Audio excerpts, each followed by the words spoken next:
Bom dia, hoje temos a honra de estar com uma personalidade muito especial, um homem multifacetado e polivalente.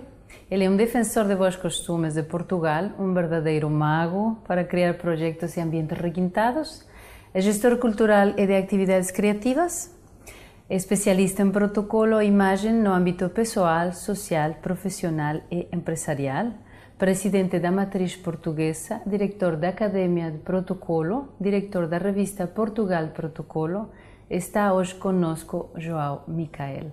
Bom dia, João Micael. Olá, bom dia, Patrícia. Muito obrigado por este convite. Muito me honra. Para nós a honra. Vamos a começar uma pergunta muito simples, mas muito interessante. Onde nasceu João Micael? Sou alfacinha, como dizemos, em Lisboa. Nasci em Lisboa, nada e criado, como canta o fado da Amália. Qual é a sua memória mais antiga? Eu acho que a minha memória mais antiga e que confirmei já há muitos anos numa fotografia, eu devia ter uns 3 anos.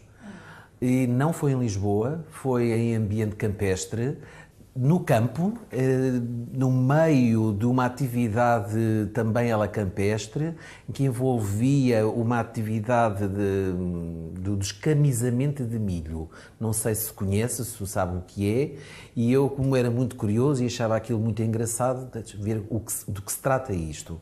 E era uma coisa muito engraçada, e essa foi a minha primeira memória. E 3 anos dizem que nunca se tem memória tão antiga. É esta a minha primeira memória.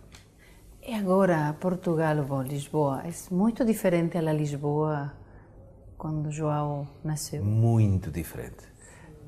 Eu ainda me lembro de uma Lisboa não tão cosmopolita como é hoje, uma Lisboa mais suave, ainda muito a viver num ambiente muito... Na altura dir-se-ia, talvez, muito fora de uma realidade europeia e de uma realidade mundial. Inclusivamente, eu tinha familiares que viviam nas antigas colónias ultramarinas e quando eles nos visitavam, entrava-nos a vida pela casa adentro, porque eles vinham com uma ânsia de vida, com uma maneira de estar completamente diferente da nossa. Lisboa era diferente. Eu ainda me lembro, na altura, de haver rebanhos de ovelhas em Lisboa. Eu vivo numa zona residencial e ainda hoje tenho o privilégio de ouvir os pássaros cantarem. E lembro-me também de ser um passeio que se fazia ir ao aeroporto, na grande esplanada que existia, de se ver os aviões chegarem e partirem. E também os paquetes portugueses que partiam e chegavam das antigas colónias. Eram memórias verdadeiramente diferentes do que é hoje, que não tem nada a ver Lisboa daquele tempo. Não estou a dizer que era melhor ou pior, era diferente. Diferente, claro. E dessa época, se lembra quem foi seu melhor amigo? Continua em contato com ele ou com eles? Não tenho contacto, nós perdemos. Eu estudei numa escola, chamada particular, não era bem particular, na acessão da palavra de como se chama hoje. Estudei na escola da manutenção militar, onde era uma escola frequentada por alunos de filhos dos militares, mas também do pessoal civil. E o meu melhor amigo era o Miguel, que soube há poucos anos, que se tornou um frade. Eu perdi o contacto com ele já há muitos anos, depois dessa escola ter acabado. E esse era o meu melhor amigo da altura. Ok. Depois vem da escola. O que estuda, João Micael? Porque vi um currículo impressionante de 20 páginas.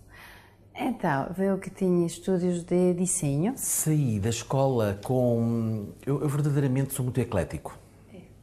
E gostei, e estava na escola, a minha área de estudo foi sempre as humanidades, as línguas, a história, a antropologia cultural, etc. Mas tinha também uma grande apetência pelas artes, pelo desenho, pela pintura.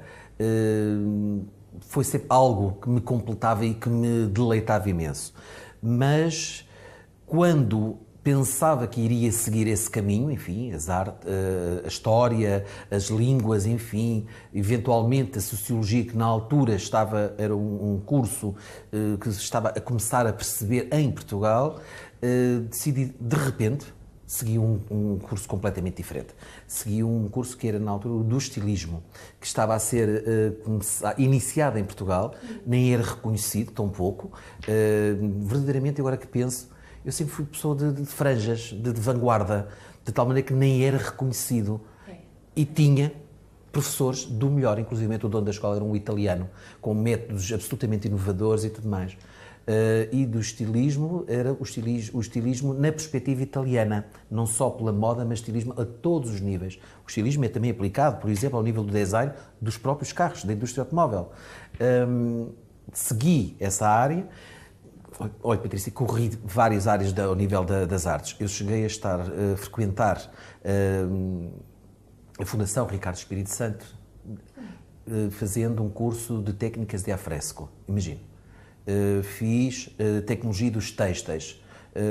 Eu ao lado de engenheiros químicos, eu que não era da área, para perceber como era trabalhar com uma matéria-prima que eu tinha que lidar ao nível artístico. Enfim, mas entretanto descobri outra vertente muito importante, mas nunca me esqueci da história. Foi sempre verdadeiramente a minha grande paixão. E descobri... fiz cursos de pintura, de história da arte, etc., como é óbvio, mas descobri outra... Se calhar antecipei a sua pergunta. Sim. Descobri o protocolo. Descobri o protocolo.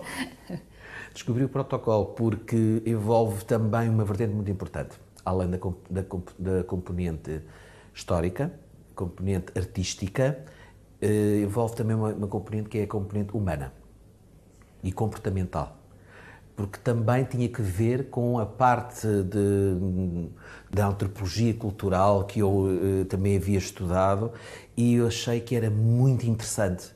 E quando descobri este curso, que era uma pós-graduação, não há verdadeiramente um curso superior ou outro dentro desta área, em Portugal pelo menos, foi de facto um caminho que se abriu e que permite perceber que a história da humanidade, das nações, enfim, das instituições, sempre precisaram e sempre necessitaram de que houvesse uma linguagem comum, um normativo, que os ajudasse a atingirem os seus objetivos. E era através do protocolo. E onde está a maior dificuldade para fazer passar todas essas boas maneiras ou diferentes maneiras de relacionar-se com outros no protocolo aqui em Portugal? Eu tenho uma teoria que é também compreendida, fundamentada, aceita por várias pessoas, que poderá talvez não ser bem compreendida logo ao início. Não é elitista, pelo contrário, é pura e simplesmente a compreensão do porquê da sua existência. Até ao 25 de Abril, a revolução de mudança do nosso paradigma institucional e de Estado e político que tínhamos em Portugal, nem todas as pessoas, infelizmente, tinham acesso ao ensino superior. Nem todas as pessoas tinham acesso ao topo das carreiras profissionais. Só as pessoas de um certo meio social. E eram raras as que conseguiam furar, conseguiam quebrar essas barreiras e atingir esses meios, esses topos profissionais. Fazer viagens, terem cursos superiores, etc. E as pessoas que viviam nesses meios tinham, como é óbvio, desde pequenos aprendiam, sabiam todos esses códigos de comportamento. E, portanto, havia, como é óbvio também, quando atingiam o seu zénite profissional, nas empresas, nas instituições, no governo, nas embaixadas, enfim, em toda a sociedade, tinham um modo de comportamento, um modo comportamental. E isso era absolutamente visível. Eu, na tal escola que lhe falei, na manutenção militar, nós tínhamos também um código entre alunos e professores, e vi-se que também existia entre toda a hierarquia dentro dessa escola e também dessa instituição. Porque facilitava o relacionamento das pessoas. As hierarquias existem. Mesmo nas sociedades mais democratas que existem, onde se respeitam todas as liberdades individuais, as hierarquias existem, porque as pessoas verdadeiramente têm que saber qual é o seu lugar, têm que saber qual é a posição que ocupam. Não é um desmerecimento, pura e simplesmente, é um reconhecimento. Com o 25 de Abril, felizmente, repito, felizmente, houve uma abertura, houve um facilitamento de acesso aos cursos superiores, à formação superior de toda a sociedade portuguesa. E as pessoas puderam fazer os seus cursos superiores, puderam viajar, puderam conhecer o mundo, enfim, puderam ter acesso a uma outra vida ou também a esses outros cargos superiores, outros cargos de topo das empresas, das instituições públicas, de Estado, até mesmo também do meio diplomático, etc. No entanto, faltava uma coisa. E ainda falta uma coisa. Tendo, apesar de tudo, o conhecimento técnico, académico, falta-lhes um conhecimento que é muito importante, que é o código social, que não o tiveram de base, porque a sua família não lhe poderia fornecer, não lhe poderia ensinar, porque também não o tinham. Tinham o seu código social, como é óbvio, mas não era um código social sofisticado de sociedade. Tinham o normal que usavam no seu próprio seio familiar. E o que se nota hoje, e que toda a gente se queixa, e eu constato, infelizmente, diariamente, com os contactos que eu tenho, sejam eles telefónicos, pessoais, com o meio empresarial português, e inclusivamente com o meio oficial e público português, é exatamente essa falha, essa lacuna. Não é porque as pessoas façam porque são mal educadas, porque queiram. É porque não detêm esse conhecimento. E é aqui que acho que seria muito importante que as escolas, mesmo desde o ensino básico, deveriam fornecer esse conhecimento de civilidade e as regras da etiqueta e do saber estar em sociedade. Não é uma atitude de todo de afetação ou de conhecimento supérfluo. Não, pelo contrário. E há repercussão na vida profissional futura em que esta lacuna ou este desconhecimento tem repercussões e tem resultados negativos. Há empresas que querem penetrar noutras culturas, noutros meios com os seus produtos e, apesar de terem um bom produto, terem um bom conhecimento técnico, terem bons profissionais, há qualquer coisa que os impede de ter sucesso. E eles não percebem o quê. E o que é que se trata, geralmente? É a falta de conhecimento do código social. E o código social não é só aquele dentro da nossa sociedade. É o código multicultural. Nós temos que perceber que, além da nossa sociedade, do nosso meio, há outros meios e há outras sociedades. Não precisamos ir mais longe. Nossa vizinha Espanha, há códigos sociais, há códigos de vestuário que têm denominações diferentes das nossas. A casaca para os espanhóis é uma coisa, para nós é outra. Portanto, tendo conhecimento destas circunstâncias, as pessoas naturalmente serão melhores profissionais, serão melhores pessoas, serão melhor aceites, logo projetarão uma imagem mais positiva. É verdade, porque o comentário que tenho em cada entrevista, quando eu falo com gente que não são daqui, como percebem a português e Portugal, eles quedam maravilhados, gente muito agradável, gente muito humana, muito atenta.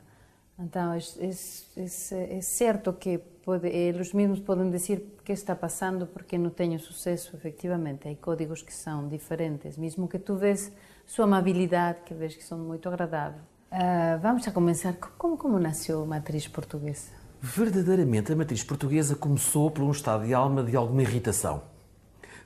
Sim, de irritação porque há uns anos havia uma certa atitude de alguns portugueses em que tudo era mau em Portugal, os portugueses eram péssimos, tudo o que fazíamos era para lá de mau era tudo muito horrível. E depois havia também um adjetivo, para mim, mais que desqualificativo, que era os tugas.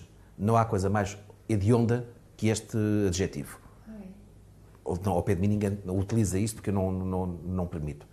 E desqualificavam tudo, porque não era na generalidade, mas algumas pessoas faziam este exercício. Achavam que não se conseguia, não se fazia. Entretanto, mesmo algumas empresas nunca apostavam na novidade, nem na mão de obra, ou na iniciativa, ou no capital humano e intelectual nacional, porque achavam que não estava testado. E eu sempre com a mesma resposta. Se fôssemos todos, no Portugal de 1400, fosse como o senhor, não tínhamos passado da Praia de Belém. Não tínhamos descoberto o mundo, porque nada estava testado então. Não tínhamos passado da Praia de Belém. Portanto, a matriz portuguesa passou verdadeiramente disto, porque, contrariamente a essas outras pessoas que tudo era negativo, os verdadeiros velhos do Restelo, contrapunha outras pessoas que, pelo contrário, achavam que isto tinha que ser combatido. Mas não era combatido nós perdermos tempo com estas pessoas a discutir com eles, mas sim a mostrar-lhes que eles estavam errados e a enaltecer as pessoas que eram verdadeiramente boas em Portugal, mas também outra coisa, os estrangeiros que gostavam de Portugal e que faziam também enaltecer Portugal. E isto também era muito importante. Resultado. Também nasceu a vontade de fazer a matriz portuguesa porque eu queria uma coisa chamada Prémio Fémina. E o Prémio Fémina, quando foi criado precisamente por causa desta situação, eu pensei, seguramente vou encontrar muitas senhoras para as várias categorias, mas não foi uma surpresa, constatei que afinal o Prémio Fémina superou as minhas expectativas. Era mais difícil ainda a escolha dentro da oferta que eu tinha para poder, eu e a Comissão de Honra, para selecionarmos os nomes das senhoras nas várias categorias para serem agraciadas com o Prémio Fémina. Então alguma coisa estava mal neste país. Não era por falta de qualidade, era por falta de informação. Porque quando nós temos uma televisão, uns órgãos de comunicação social que só mostram sempre a mesma coisa, as desgraças e o futebol, é óbvio que as pessoas tendem a pensar, este país não tem mais nada, é só isto que tem. Mas temos tão mais do que isto, Patrícia. Não só internamente, dentro do país, como no estrangeiro, e que no estrangeiro ainda também são reconhecidos pelos pares. Nas ciências, nas artes, na defesa e no estudo e na divulgação do património e na literatura, em todo o lado. E é isto que nos importa. E, felizmente, nos últimos tempos, tem-se vindo a ver um decréscimo dessa postura negativa relativamente a Portugal. Nós temos um papel no mundo. Temos um papel e tivemos e temos-lo ainda. E mais, nós somos únicos, até ao nível do ADN, que está a ser agora mostrado na televisão. Temos um ADN próprio, só existe em Portugal, nós portugueses. E é um ADN que não nasceu aqui espontaneamente em Portugal. Ele próprio foi sendo, digamos, construído através das várias etnias que aqui foram aparecendo, vindo da Norte da África, vindo de outras partes dos continentes e também vindo de onde nós andamos pelo mundo. Porque, de facto, nós temos uma característica muito especial. Mas, atenção, nós não somos melhores que ninguém. Nós somos únicos e diferentes. Vamos apostar nessa diferença, é isso que nós temos que fazer. E é isto que a matriz portuguesa quer fazer. Por isso mesmo é uma associação para o desenvolvimento da cultura e do conhecimento. E é isso que nós fazemos sempre desde... Temos 1 ano e meio de existência nas várias iniciativas que temos realizado e que temos projetadas. E como define, João, os prémios Fémina? Os prémios Fémina, antes de mais, não visam o reconhecimento óbvio de quem já é muito conhecido, mas pelo contrário. Visam, além de mais, o agraciamento das senhoras que se tenham distinguido nas várias categorias, com mérito, em Portugal ou no estrangeiro, mas que não sejam reconhecidas, que não tenham sido conhecidas fora do seu âmbito profissional. E é isso que é importante. O seu trabalho, a sua obra tem que ser conhecida, tem que ser homenageada, tem que ser... tem que sair, tem que ser celebrada. E em 2015 achámos que era importante que a matriz portuguesa, e lá está, a matriz portuguesa já é algo que transcende os próprios portugueses. A matriz portuguesa já é um conceito em que significa que é tudo o que foi feito durante estes séculos todos, até hoje ainda é feito, entre portugueses e as outras nações e as outras culturas, sejam elas falantes da língua portuguesa ou não. E o Prémio Fémina, neste momento, acresce também, que é também para as senhoras lusófonas, essas sim, dos países de língua portuguesa, dos países ou das comunidades. Podem ser das comunidades portuguesas ou das comunidades lusófonas. Há comunidades, por exemplo, cabo-verdianas nos Estados Unidos, enfim. E é essa que é importante. Não pretendemos fazer o agraciamento de uma senhora que está sempre a receber prémios. Muito bem, claro, já sabemos que ela é muito boa, sim, claro. Fantástico. Há outras também tão ou melhores, seguramente. E é isso que se pretende. E fala-nos um pouco dessas mulheres que, 2 ou 3 que dizes, por exemplo, ninguém sabia que esta pessoa havia militado por, ou havia mudado tal coisa, ou havia criado outra. Olha, porque tens muitas, eu sei que tens muitas. Sim, há imensas. E também houve polémicas. Claro, como em todo. Houve uma polémica que chegámos a receber uns e-mails de ódio, que foi uma cavaleira tauromáquica, que foi a primeira mulher a tirar a alternativa em Portugal. E chegámos a receber uns e-mails de ódio, pelas razões óbvias e tudo mais. Tentei fazer perceber que aqui não se estava a celebrar a tauromaquia, mas sim o facto de ser uma senhora a ser a primeira naquele ato cultural. É um ato cultural e que ainda por cima é um ato cultural que na história e na cultura portuguesa é multissecular. Tem uma ligação a algo que tem que ver com algo de pouca dignificação do animal? Sim, com certeza, mas não é por aí. É noutra vertente. Por exemplo, essa foi uma circunstância. Tivemos, por exemplo, esta senhora, a professora Inocência Mata, uma santomense que ensina a língua portuguesa e a literatura africana e que ensina pelo mundo e nas universidades, e neste momento está em Macau, por exemplo. É um grande exemplo do que é dignificar o nosso maior património de matriz portuguesa, que é a nossa língua. É absolutamente encantador este trabalho. Esta senhora, a doutora Fernanda Cardoso, um grande exemplo que preside uma instituição internacional e que está na Fundação Champalimaud da investigação do cancro da mama, altamente reconhecida. Nós já temos mais de 60 senhoras agraciadas nestes 7 anos, 7 que vão fazer este ano.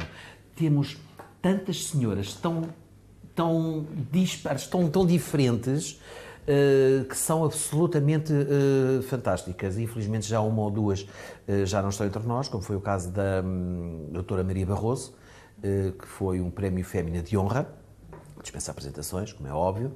A professora Anna Hatherley, uma senhora absolutamente desconhecida e que ela foi uma mulher incontornável na cultura portuguesa ao nível da literatura e do cinema. A doutora, a escritora Isabel da Nóbrega, teve a oportunidade de conhecer da outra vez, uma grande escritora portuguesa que está tão esquecida e nós tivemos a honra de lhe entregar o Prémio Fémina e vamos avançando. E há 7 anos que estamos anualmente a agraciar estas senhoras. Dime, O que mais tive medo, João Micael, quando fiz o primeiro evento? Que medo é que... Se eu tive Tive medo? medo, sim. De que tive medo? O primeiro evento... O primeiro. Primeiro. Bem, em primeiro lugar, a exposição perante tantas pessoas. Porque eu nunca fiz eventos merecem todos o respeito, esses outros eventos, os casamentos, de meros eventos familiares ou sociais, nunca foram esses que me moveram. Este tipo de iniciativas sempre tiveram um cariz cultural, institucional, do conhecimento, também académico e tudo mais. Eram sempre de uma grande responsabilidade. Antes de mais era isso, era a responsabilidade com o tema, com as personalidades que eu convidava e que tinha tudo que correr muitíssimo bem. Eu nisto sou muito general. E ouvi pela primeira vez, que ainda hoje não consigo compreender nem aceitar, que eu sou um perfeccionista. Acho que não sou. Mas que é esse o meu medo. É que algo me escape do controle.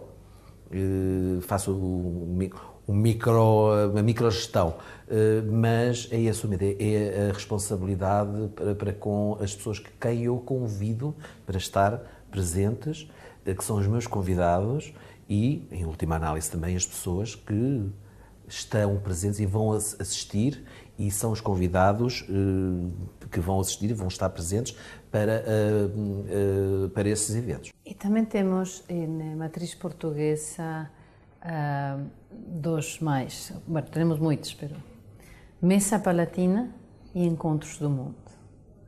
Como nasceu? Porque tens muitas ideias. Hay que saber que João Micael é um manantial de ideias. Então, como nasce?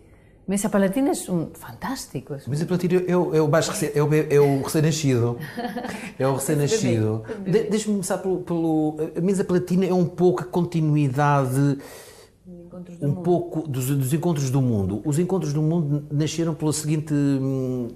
na seguinte perspectiva. O corpo diplomático, e a Patrícia saberá isto melhor do que eu, tem uma característica muito própria e também pelas suas próprias características, passa a redundância, ou seja, têm que ser muito cuidadosos da maneira como se apresentam, porque, em última análise, representam um país. Os embaixadores são os mandatários, são os ministros plenipotenciários, eles seguem uma política de um país. Logo, não fazem o que querem, fazem o que lhes é indicado para fazer. E têm a dupla responsabilidade e o têm que fazer muito bem, com elegância e sem erros. Mas, como a sociedade está a mudar, também o próprio meio também está a mudar, está a adaptar-se. Os embaixadores já começam a ter agendas também mais de negócios, mais políticas, mais culturais, também agora com o advento da diplomacia económica, também uma diplomacia cultural. Começa o meio diplomático a abrir-se um pouco mais para a sociedade.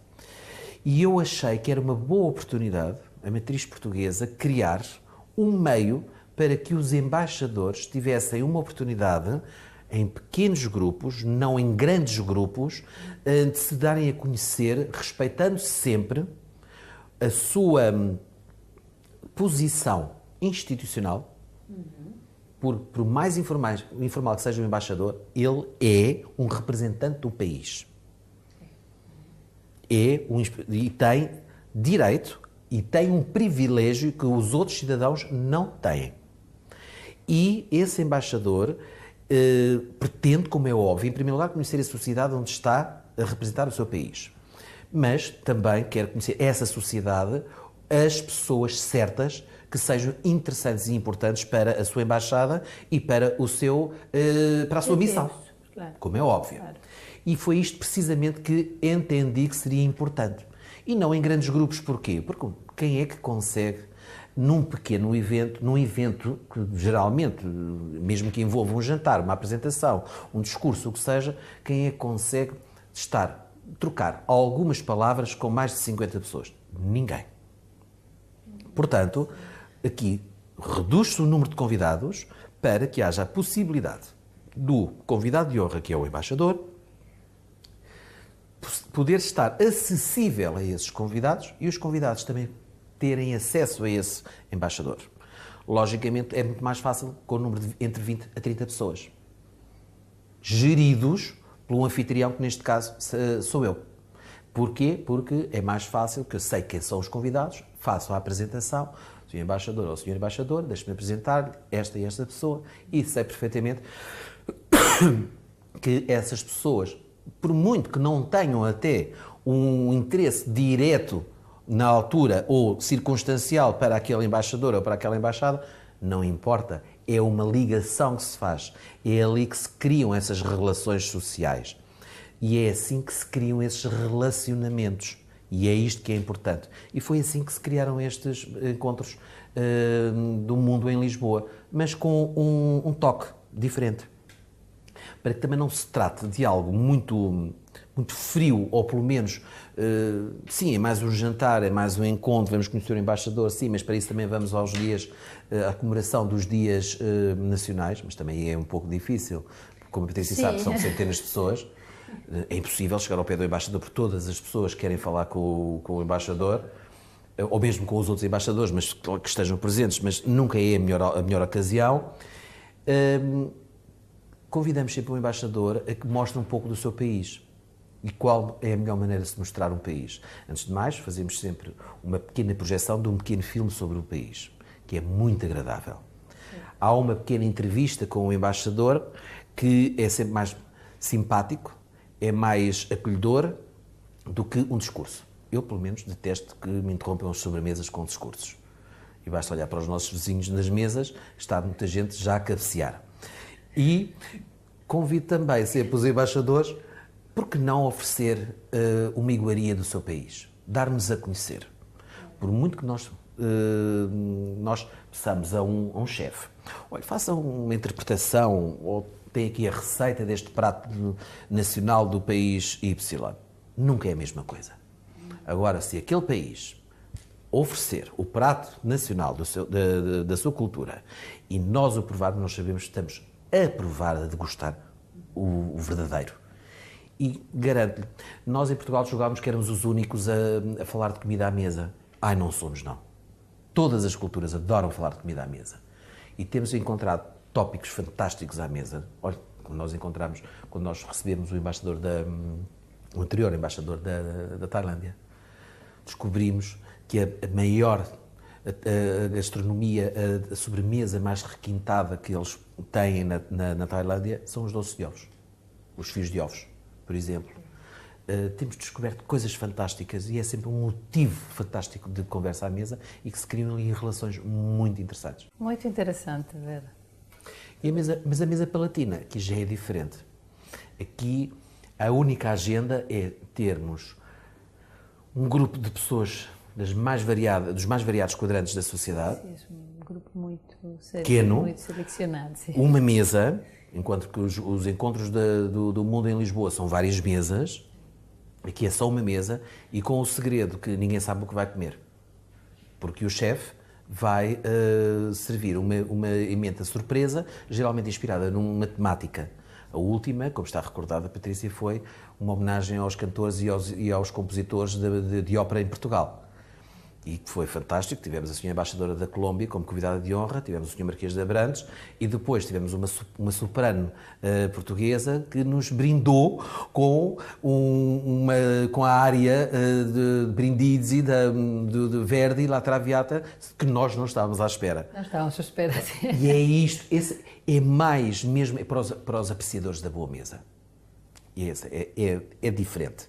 Esse é mesmo diferente. E aí recebemos todas as pessoas, todas as nacionalidades e aí o requisito é mesmo. Não sabe o que vai comer, mas o que vai comer é muito bom e tem uma boa companhia à mesa, um grupo muito pequeno. Dime, João, Miquel, de que realização estás mais orgulhoso? De uma que será a primeira entre muitas, que a Matriz Portuguesa também irá iniciar, que é, como lhe chamo, a Matriz Portuguesa Solidária, que é tornar a cultura solidária. é importante que se perceba, de uma vez por todas, que a cultura cumpre outros papéis. Não só ao nível da exposição, não só ao nível de irmos aos museus ou de irmos a uma galeria, mas pode também minorar o sofrimento. Pode também fazer com que a sociedade civil, e isto é muito importante, é outra das lutas, chamemos-lhe assim, das defesas da matriz portuguesa, a sociedade civil tem que se envolver. Não podemos esperar, nem querer sempre que seja o Estado a fazer tudo. A sociedade civil também tem que se envolver. A cultura também é nossa, o património também é nosso. Enfim, o Estado somos nós também todos. E a primeira que nós vamos fazer, a primeira iniciativa é o Palácio no Hospital. Não é um projeto original, mas é inédito em Portugal, porque tive conhecimento que o Museu do Louvre fez algo de muito interessante, como o Museu do Louvre faz sempre, enfim, não há mais nada a dizer. Fez uma coisa muito interessante que foi, levou algumas peças, não originais, mas impressas, para um hospital público, o Charles Le Foix, em Paris. E levou, e fez uma impressão e levou para esse hospital, mas não levou para o interior, levou só para o exterior. E fez também uma impressão 3D de uma ou duas esculturas, envolvendo não só os doentes, mas também todas as pessoas que trabalham no hospital, ou seja, o ambiente hospitalar. Eu achei esta iniciativa de um alcance social fora de série. E imediatamente decidi, esta é mais uma iniciativa que a Matriz Portuguesa vai fazer cá, em Portugal, mas vai fazer ainda maior. Não vai fazer só umas tiras de impressão digital no exterior, mas vai fazer uma exposição verdadeiramente e contando uma história, levando para dentro do hospital. Que palácio, que museu, bom, não pode ser qualquer coisa. Claro. Tem que ser verdadeiramente algo que nunca ninguém está à espera, que seja inusitado, para que seja verdadeiramente interessante.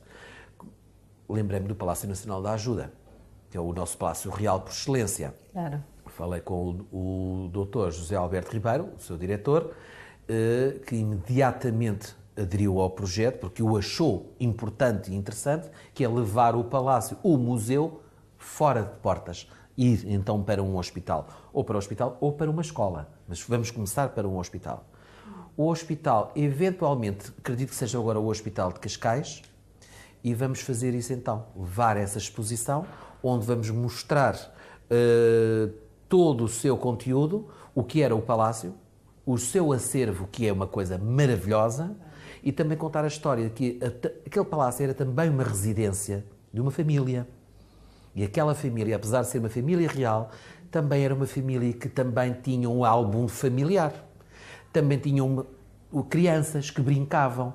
Também tinham os brinquedos, os berços, enfim.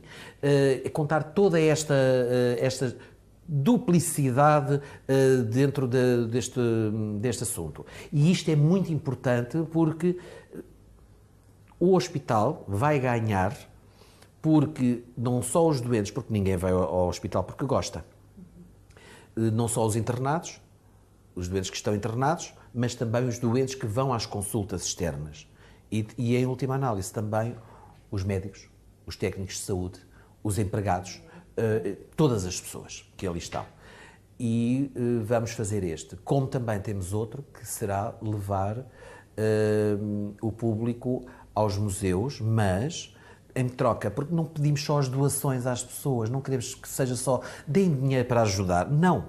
Ao fazer-se isto, as pessoas, a sociedade civil, contribuindo para o património, as pessoas também têm algo em troca. Neste caso do Palácio, do Palácio no Hospital, temos, e que foi concedido o interesse cultural pelo Ministério da Cultura, ou seja, está ao abrigo da lei do mecenato, e é muito importante, claro. É um projeto cultural solidário. Portanto, é a cultura promovendo o bem-estar psicológico, enfim, dentro de um hospital. No caso da ceia musical no museu, vamos promover a música comentada por uma soprano que é a Helena Carvalho Pereira, acompanhada pelo Francisco Sassetti, comentando o que se canta. Depois tem-se uma pequena ceia, mas tem aqui uma diferença. O valor dos ingressos reverterá para restauro de uma peça desse museu. Isto é muito importante. Porque sabemos que o nosso património precisa... Exatamente. A cultura gera-se a si própria, autoajuda-se, apoiada pela sociedade civil. Isto é muito importante. Para que haja este modelo que os Estados Unidos fazem isto. O mecenato é muito importante. As pessoas não precisam perceber que o mecenato só se faz doando milhões. Se fizermos a nossa pequena contribuição, já estamos a ajudar bastante. Viu-se o que se fez agora no Museu Nacional de Arte Antiga, com o Cerqueiro, portanto, por exemplo, não é? Agora, nós temos matriz portuguesa que tem encontros do mundo, Mesa Palatina, Prémios Fémina e Academia Protocolo. Que lugar tem a Academia Protocolo em tua vida? Em todo esse contexto, claro está, profissional. É mais um projeto inédito, porque não existe uma escola em Portugal de protocolo, curiosamente. Há cursos, há pós-graduações de protocolo, só focados num aspecto organizacional de eventos. Quer ir mais longe, deve haver um curso inclusivamente superior, e esta academia pretende não só fazer estes cursos, mas também promover o estudo, o debate e a realização de encontros entre profissionais, não só em Portugal, na lusofonia, mas também entre culturas e entre países. De tal maneira que em outubro iremos realizar a primeira conferência de protocolo, da Academia de Protocolo, entre os países afro-ibero-americanos, que é o triângulo, praticamente. Não é bem o triângulo só atlântico, porque a África não está só banhada pelo Oceano Atlântico, mas promovendo o encontro entre estas três realidades, mas em duas vertentes. Aliás, três vertentes: a protocolar, a diplomática ao nível da cultura e económica, mas também ao nível da cultura e da cultura-arte.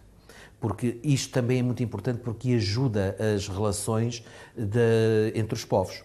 E perceber como é que o protocolo aqui ajuda os relacionamentos entre os países. E isto tem muita importância, inclusivamente, para as empresas e para as câmaras de comércio, etc., para perceberem qual é o segredo do sucesso nos relacionamentos e no alcance das suas negociações. E então vamos convidar não só os responsáveis do protocolo das embaixadas, como também dos próprios países e, noutro módulo, os embaixadores para falarem sobre a diplomacia económica e cultural, e depois temos um fórum internacional entre vários atores, chamemos-lhe assim, em Portugal, relativamente aos relacionamentos, sejam eles empresariais, industriais, culturais, em Portugal, dos vários países e das várias culturas, que se possam encontrar e criar aqui estas sinergias que são muito importantes. Tendo por base o protocolo multicultural. E como acha que as pessoas vão se lembrar de matriz portuguesa em Portugal? Eu espero que as pessoas... é uma luta. Pelo menos eu faço questão que percebam que a matriz portuguesa não é algo que se diga só a respeito de Portugal e aos portugueses. Que a matriz portuguesa é algo que já transcende os portugueses há muito tempo. Aliás, mal a primeira caravela saiu de Portugal, quase deixámos de ser portugueses. Fomos sempre, logo, imediatamente, como diz Fernando Pessoa, um verdadeiro português não é um português, é tudo. Nós somos onde estamos. Ontem deu um programa interessantíssimo na televisão sobre o Santo António. E pelo Gonçalo Cadilho. E, entretanto, em Pádua, um Agostinho, que é um frade, grande estudioso do Santo António, dizia que me desculpem os portugueses, mas o Santo António já nem é português. Já não é só português, também já é paduano, também já é de Itália. É isto que um português é. O português é do mundo. E como dizia o padre António Vieira, um português tem um pequeno chão para nascer e um mundo inteiro para morrer. Verdadeiramente, nós somos de todo lado. Portanto, a matriz portuguesa não é só dos portugueses, é de tudo, é de todas as pessoas que comungam com esta multiculturalidade que andamos pelo mundo. Porque a intenção de fazer participar todos os países de língua portuguesa fazem ao mesmo tempo uma riqueza mais grande, que é sempre, por lo que percebo, a intenção de matriz portuguesa. Dime, João, quais são as principais lições que aprendeu nesta carreira, fazendo matriz portuguesa, criando, apanhando sempre para poder crescer, para poder ser melhor, e uma intenção muito, muito boa, é dizer, Portugal é Portugal, não é Portugal, é realmente somos, e somos importantes, e mira isto, e mira o outro, e mira aqui, e mira... Como... Tive a confirmação com o início do Concílio da Matriz Portuguesa, que começámos agora no dia 30 de maio, que é a discussão da marca Portugal.